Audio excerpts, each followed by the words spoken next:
Thank you. If Billy can hear us. Billy, can you hear us? Billy, thank you very much. Not just for the brilliant songs today, but for the way you sing and inspire us year after year, at demonstration after demonstration, and show that popular culture is what it is. Popular culture to unite and inspire people. Let's hear it for Billy Bragg.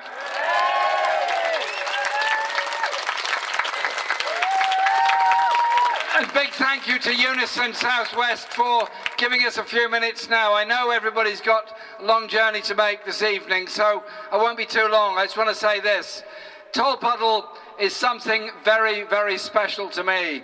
I first came here as a 14-year-old boy with my mum and dad to understand what Tolpuddle was about, to see the Martyrs Chapel, to get the spirit of the occasion and understand something about our history. Sadly, not too many of our children in school are properly taught about the real history of Tolpuddle and what those workers went through to try to form a trade union. The forces that they stood up against, the landowners they stood up against, the corrupt legal system that prosecuted them and transported them to Australia. But they fought back. A popular campaign was mounted to bring them back. And in that popular campaign, a spirit was unleashed. That spirit was unleashed, which reduced some of the shackles from some of the unions, which also helped to give birth to the Chartist movement. And the Chartists marched and met in London and everywhere else and demanded democracy, demanded the right to vote, demanded decency for everyone in society and workers' rights. Our history, our liberty, all of our things come from those very brave people, starting back English Civil War and onwards, but particularly those very brave people in the 19th century.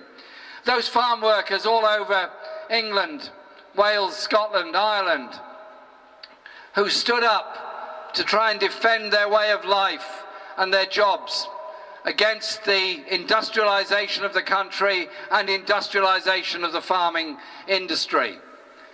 The machine riots that took place, the Captain Swing riots that took place, those that were executed for standing up for the rights of farm workers, standing up for the rights of people to till and cultivate their land. Many of them were forced out, forced into fetid industrial slums all over the country. And I think it's sometimes a shame that in the labour and trade union movement, we don't always acknowledge the huge, very important and very strong rural roots that are there in the labour movement, in the trade union movement, and in that sense of solidarity we have. Don't write off rural Britain as being a Tory backwater.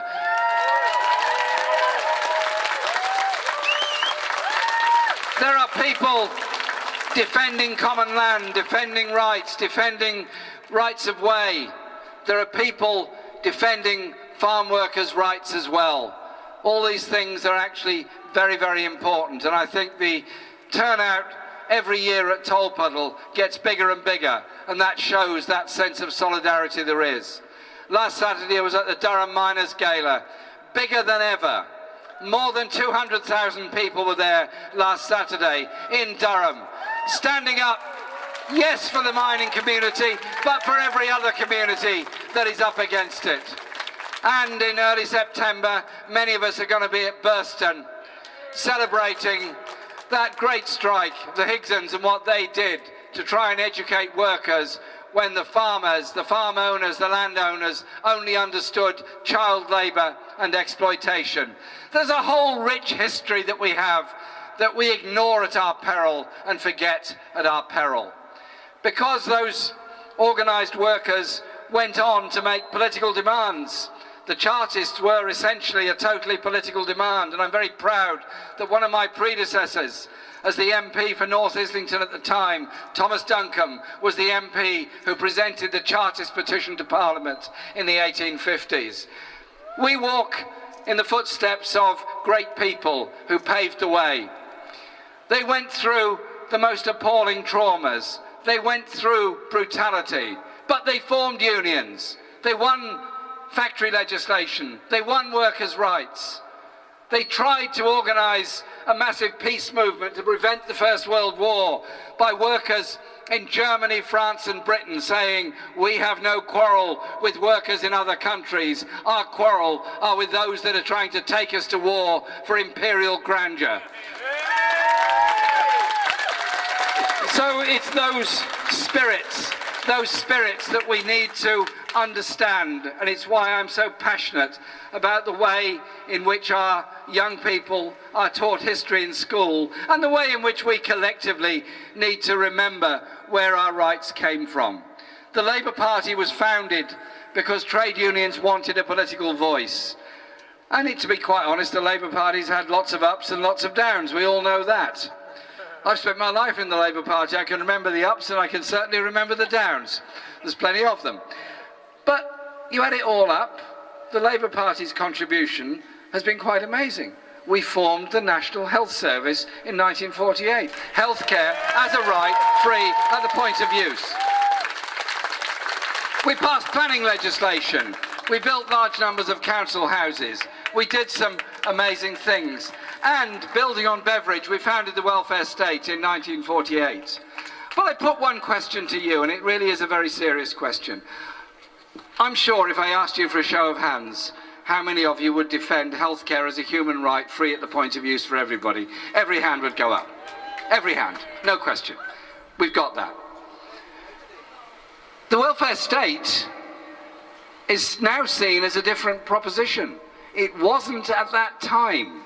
In the 1940s, the idea was that there should be a welfare state and an insurance system that protected everybody from destitution within our society.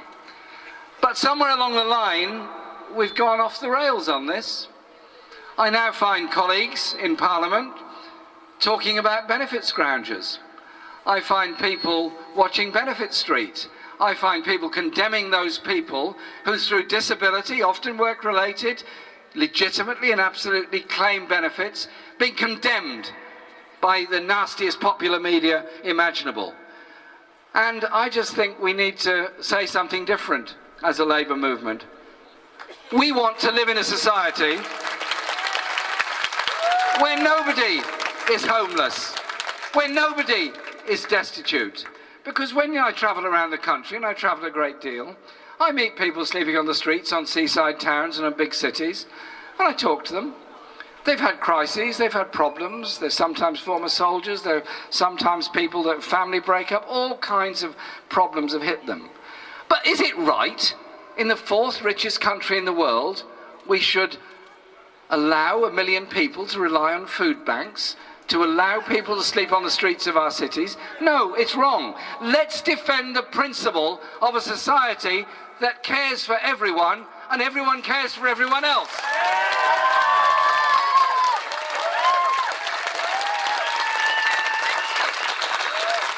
Now, we in government have done some other great things. We passed the equalities legislation. We passed the Human Rights Act. Very important legislation. Those very brave people that stood up for lesbian and gay rights in the 60s and in the 1970s, those people that were criminalised for their sexuality at that time. We've moved on. We've won great debates and great arguments in the Labour movement. We've made a massive contribution. And I had many differences with the last Labour government for PFIs, for privatisation, but above all, absolutely above all of that, was the appalling decision to go to war in Iraq in 2003.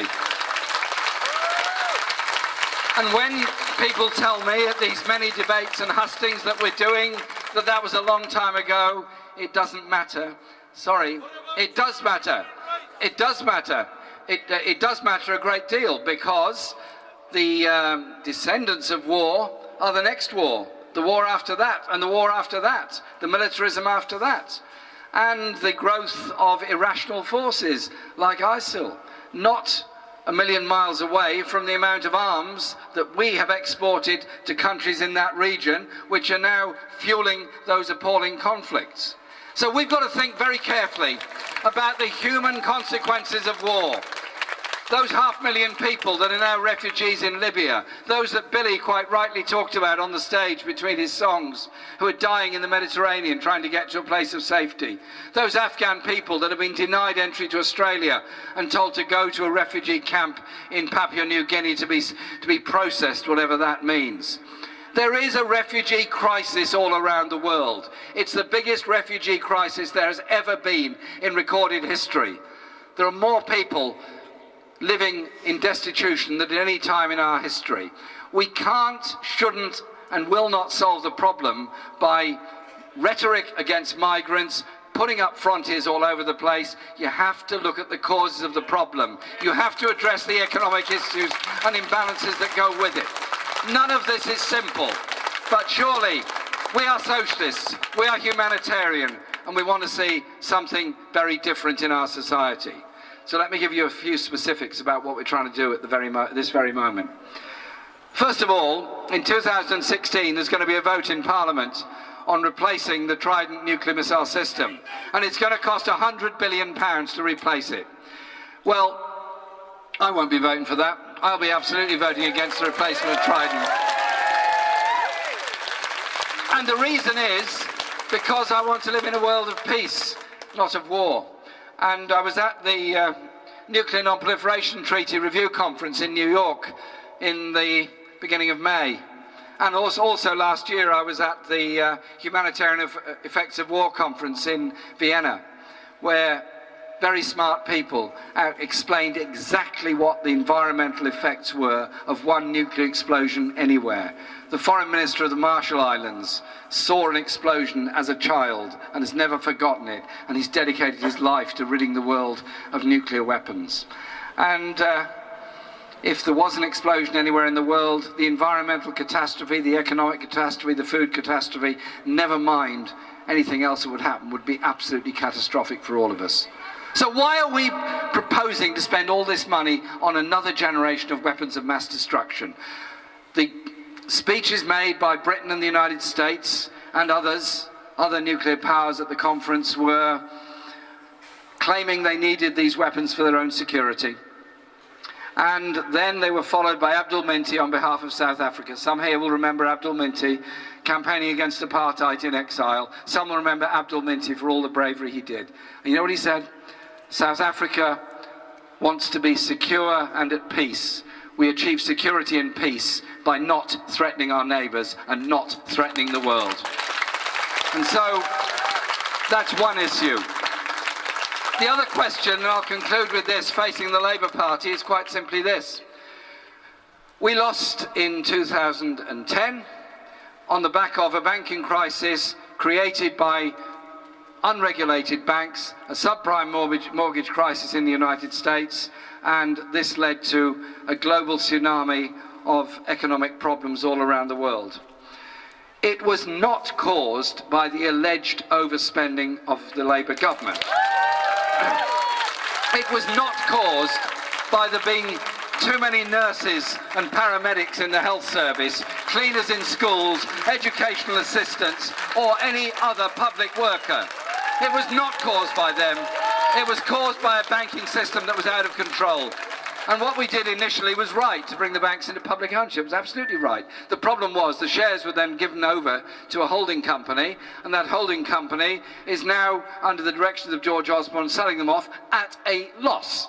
So who's going to make the money out of all this? I think you know the answer.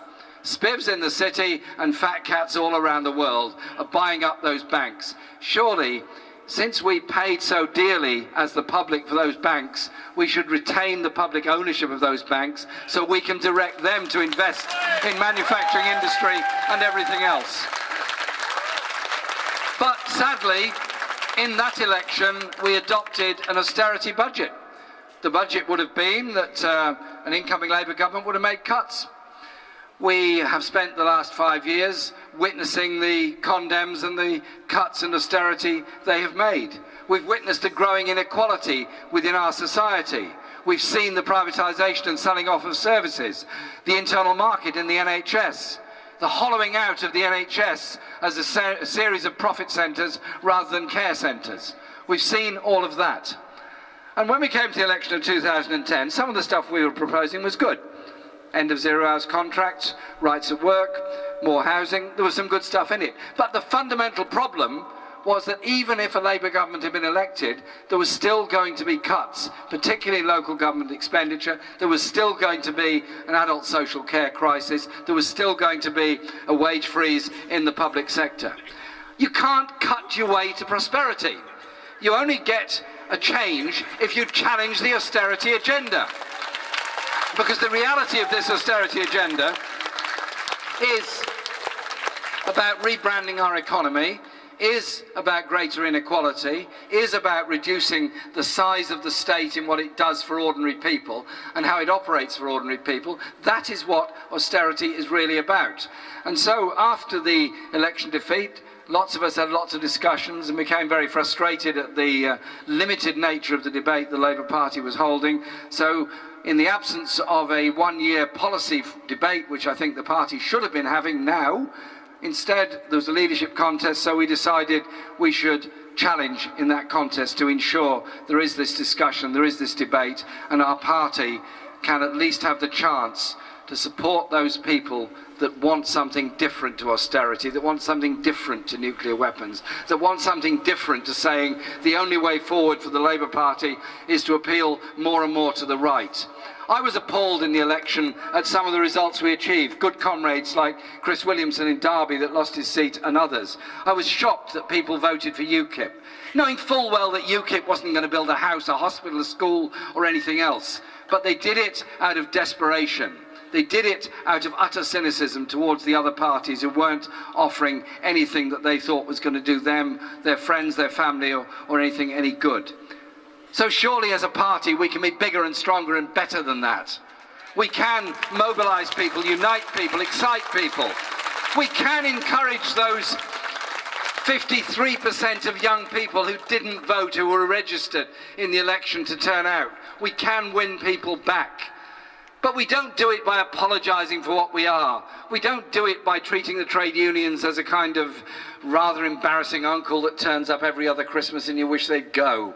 You do it by being proud of what we are, proud of where we come from, proud of our unions.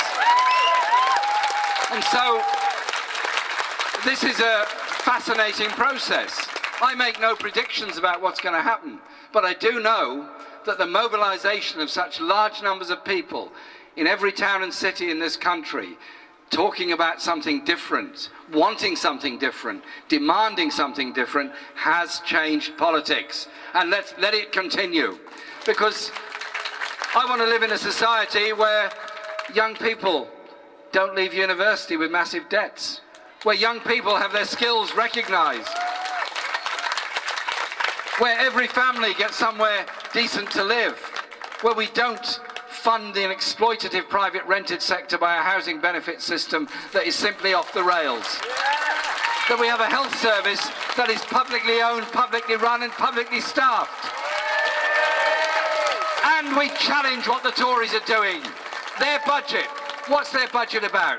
£30 billion worth of sales of public assets this year. Double what Margaret Thatcher achieved in the worst year of her premiership. Big cut in corporation tax. Big cut in welfare. Big cut in the grants that were available for youngsters from poorer households to go to university. It's an anti-youth, anti-people, anti-working class budget. And within a day, it's accompanied by yet another piece of trade union legislation designed to shackle unions, breaching even ILO conventions. Surely to God, we can stand up, as the brave people did in this very village in 1834, for trade unions and workers' rights. Stand together for them. And so, let's be proud of what we are. Proud of the ideas that we have. A society where everybody matters and everybody's valued. A world that doesn't lead to its own destruction through pollution, overconsumption, destruction of the ecosystem and the natural habitats, which is proceeding apace. We can't solve every problem everywhere, every day. but we have to understand what the fundamental principles are under which we approach things. We approach things from the principle that everybody matters, that the natural world matters, that peace matters and is so important. And our movement, yes, it's political, yes, it's trade union, yes, it's economic, yes, it's full of ideas, but it's also intensely cultural. I remember an utterly bizarre debate in the 1970s with somebody from one of our great national museums asking me why I wanted trade union banners in the museum because they were works of art. I said, well, you've obviously never been to the Durham Miners' Gala or Tolpuddle or ever seen a union banner to see the brilliance in the work of art that is there in every working class community. Let's remember where we come from, our cultural roots, our cultural heritage, our cultural expression. And remember also that poverty is such a waste. Waste of people's lives, waste of all our lives, and waste of opportunities for so many people.